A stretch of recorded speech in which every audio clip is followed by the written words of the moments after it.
Hey everybody, welcome back to COFY Studios. Today's going to be a little bit of a different yapping video. I'd announced it in yesterday's Yapping episode, but today I will be talking about the new Nintendo Direct that happened today, which is why I'm standing and sitting, or not standing, but sitting in a new position. I'm going to kind of put the footage here and show you the games that I'm talking about, but I'm going to open with a certain game in particular, which is being shown right here, right now. So if you guys haven't heard of YouTuber Maximilian Dude, I'll put a picture of his channel here. Please go subscribe to him if you haven't. I think he's great. He was a big inspiration on me growing up, and I just really love his content. And he did a big movement, or was a part of a big movement called Free Marvel 2 a few years ago, to free Marvel vs. Capcom 2, because it had been kind of trapped and unplayable for years. And the only way to get interest back into the franchise was to be able to play the old games. It was the only way that we could convince people that people were interested in Marvel vs. Capcom 2. It was a huge deal. It was a big movement. It's important for more than just Marvel vs. Capcom, but video game preservation in general, to allow future generations to play these old games that we love so much, and sort of like art preservation, allow it to be passed on to generations and give people a chance to enjoy things and not just be lost to the sands of time. And so today was a huge day for that when the Marvel vs. Capcom fighting game collection was announced. I'm not going to talk on this for too long because I got a lot of stuff I want to talk about from the Direct, but this is a huge deal, and I seriously say if you have a Steam account, wishlist the game. Just Google the game, show interest in it, go online and talk about it, look up things about the free Marvel vs. Capcom movement, and just support it in any way you can, because again, it's important for more than just this one game. It's so much bigger than that. That's the best way I can say it.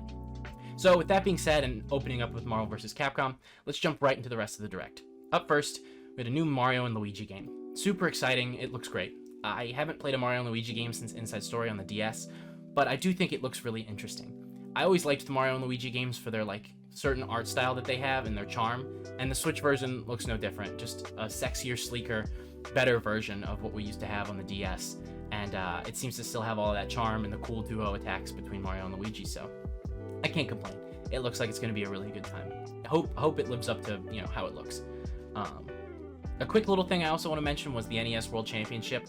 Nintendo trying to tap into the speedrunning community does seem interesting, but I don't know how much I'll actually enjoy that. I'm not much of a speedrunner myself, although I do really like watching speedruns. It's just never been something I've jumped into in that way.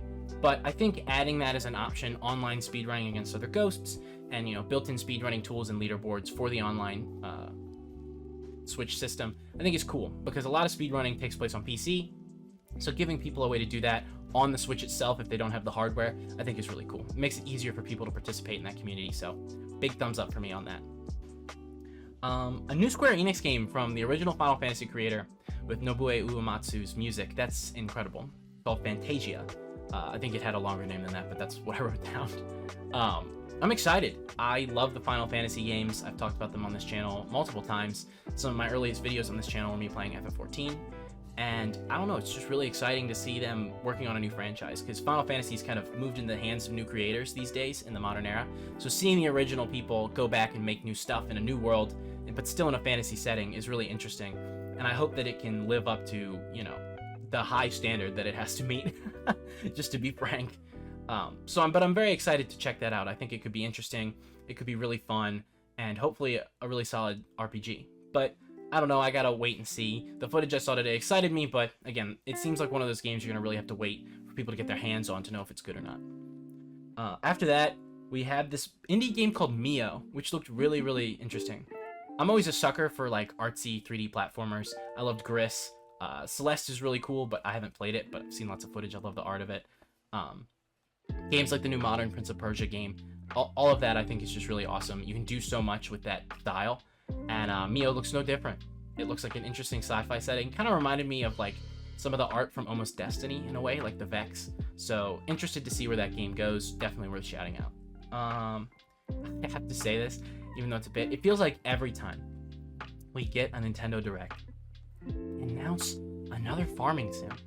Farmasia, I think is how you say it. It looks like it has the art style of Fairy Tail, the anime, or the manga as well. They share the art style. Why? Why is there a farming simulator every single Nintendo Direct? It's just crazy. I don't know why they do it. It's like they saw Stardew Valley sold well, and they were just like, oh, well, we're just going to do this. We're just going to make games that are like Stardew Valley. But not everything has to be a farming simulator, Nintendo. Come on. That's just me standing on my, soapbox. But I don't know. I just find it impressive and hilarious that there's a farming game every time. Moving on, quick little shout out to the Donkey Kong Country remaster, or rather HD remaster. I think that's really cool because how else would I say it? I know that's something people have really wanted for a while, and it's cool to see it getting the chance to be ported onto Switch. I don't really know much about the Donkey Kong games, but happy for those people. Speaking of remakes, holy moly, dude, Dragon Quest 1, 2, and 3 remake for the Switch. That HD style that like Star Ocean's games have had. Oh my goodness. I think Octopath Traveler was really the first game to do it, but I absolutely love that we're finally getting more games that look like this. I think Chrono Trigger deserves the same treatment that these games are getting, happening to get all 3 of those original Dragon Quests and an easier way to play in the modern era.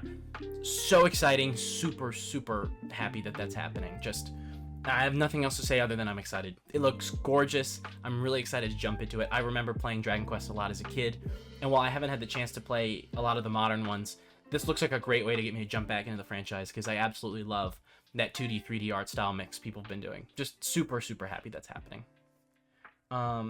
Quick little shout out to the Four Swords having online with the Nintendo Switch Online and them porting over Perfect Dark. I loved Perfect Dark as a kid. My dad had a copy. I always thought it was really fun.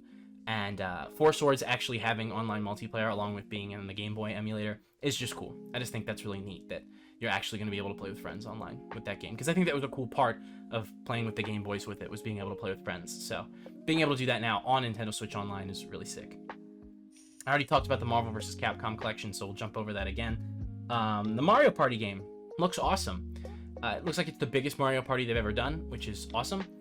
I'm really impressed that it's that huge, because the last few Mario Party games have just kind of been hit or miss. I used to love playing Mario Party with my family and friends, and I can't wait to tarnish those relationships again for stars. But I don't know, it's just exciting.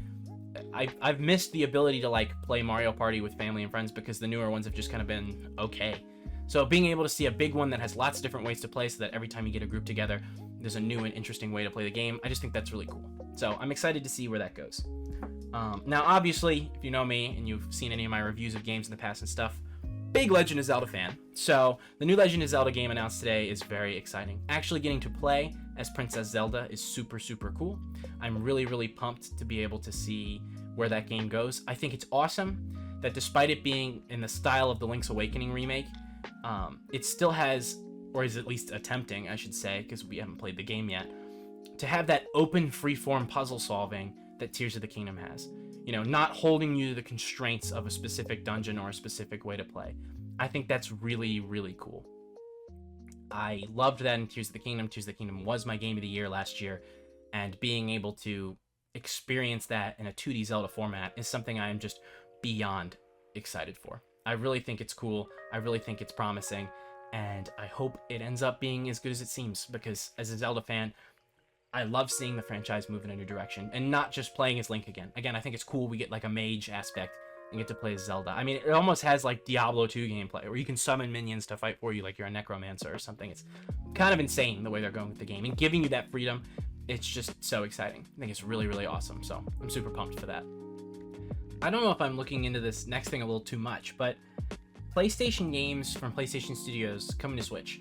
We see Lego Horizon and we saw Stray are getting ported to Nintendo Switch.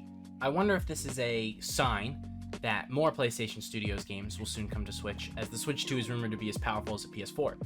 I have no idea if that's actually true or not, but I found it really interesting that that was happening. That was games that I was not expecting to see get ported to the Nintendo Switch. It's kind of a huge surprise. And it makes me wonder where that's going, because I think if Sony, PlayStation, and Nintendo teamed up and started, sharing more games between each console, I think that could be huge. And that could be a great way for them to try and account for the fact that, Xbox is growing so much in size with its acquisitions.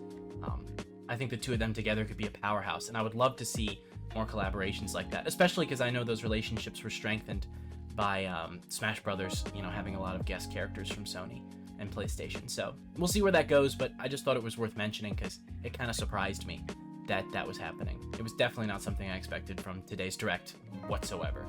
Well, it's not my cup of tea. I'm always excited to see games finally get released in the West.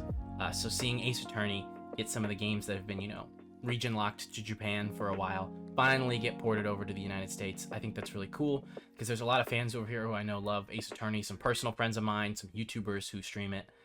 So getting to see Ace Attorney get some love is just cool. It's, again, not my cup of tea. And similarly, not my cup of tea, 100 Lines is taking the Danganronpa art style and applying it to a new game. I've never been crazy about the Danganronpa games, but I've always thought the art looked cool, so who knows? Maybe this could be my, game to get into that studio, to get into that style. But seems interesting. I'm happy to see them trying something new. Similarly to how I felt about Fantasia, I just think it could be cool. That's all I got to say. I like seeing companies take risks and try new things, so this is no exception. I'm excited to see where it goes. And then finally, obviously, the big announcement, other than if you're like me and, really cared about the Marvel announcement, Metroid Prime 4, finally, after I think it's like 7 years. I want to say it's like 7 years, but I could be wrong about that. I remember being in college, early in my college career, years ago, and that game getting announced, and then it got changed hands and was completely restarted, and Nintendo publicly apologized, if I remember correctly, for it getting delayed. It was just nuts. I really thought the game was dead, and when I saw that we were getting new Zelda announcements and stuff like that, I really thought that was probably it. So shocked, utterly shocked to see that was announced today, but super happy. Love Super Metroid. It's a franchise I wish Nintendo would do more with, and after Metroid Dread selling well, I'm so happy to see them jumping into those games again with Prime 4. It'll most likely, I would guess, announce with the Switch 2, or rather release with the Switch 2 as it's coming out next year, and they're allegedly announcing, or not allegedly, they confirmed it the other day, so they're announcing the Switch 2 later this year. It would not surprise me if that game is a launch title. It looks gorgeous, and I bet on a Switch with better hardware, it will run really, really well. So, happy that finally happened. That guy on Twitter who's been, tracking how long it's been since we've heard about it for, years, can finally rest. So, very happy to see that game finally announced. And that's everything I'd written down in my notes. Super excited, amazing direct, so many cool announcements. Easily the best press conference a game company put out during this quote-unquote E3 time was this one. This was just huge. It was awesome.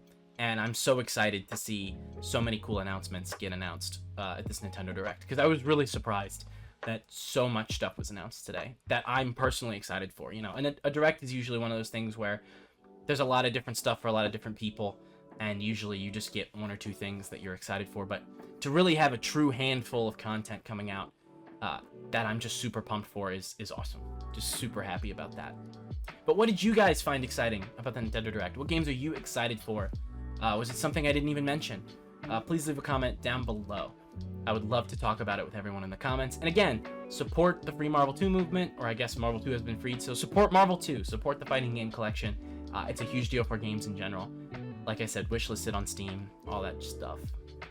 And overall, just enjoy games. It's going to be a great year. Video games next year. Lots of amazing announcements. And I can't wait to share them all with you guys. Thank you so much for listening to this video. I will catch you all in the next one. So much love. Peace. Take care, everybody.